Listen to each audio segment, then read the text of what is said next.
Let go by the shoot y'all.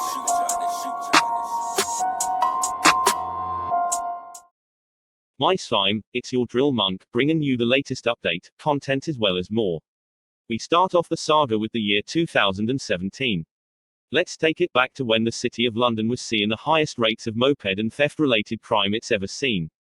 Most of the time, the crimes were being committed by youngsters who ranged from early to mid-teens, and sometimes even older.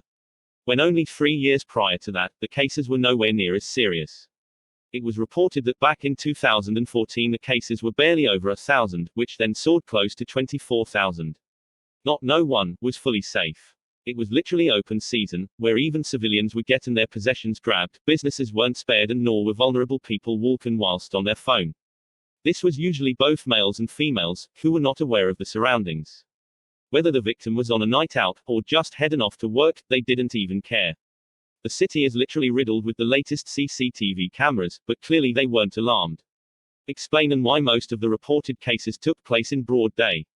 Smash and grab was obviously the preferred tactic for the thieves, so they could get away fast without little to no confrontation, and from what I've seen usually resulted in less police chases.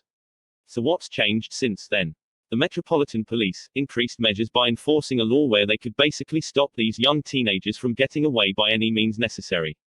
This led to an increased reduction in crimes, as police were given the go-ahead to ram any rider who's failed to stop when told to, or was a prime suspect of the related crime. By the time it was 2018, drastic changes were seen. Changes where we saw cases reported nearly at 24,000 the previous year, reducing to 13,000 cases. Even though we saw a reduction in crime, the Metropolitan Police continue to have a zero-tolerance attitude towards the things the gangs did. And it was very obvious that the gangs were still willing to continue taking the risk. Continuing to endanger both their own lives, as well as members of the public, further measures were put in place to put an end to the spree of crime. Where we had court hearings involving riders who operated in groups, usually gangs, being given sentences totaling 67 years.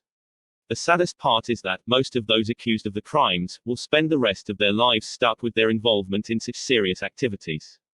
Clearly the authority saw this as a problem which had to be tackled, or we would have continued seeing thousands more being attacked for their possessions.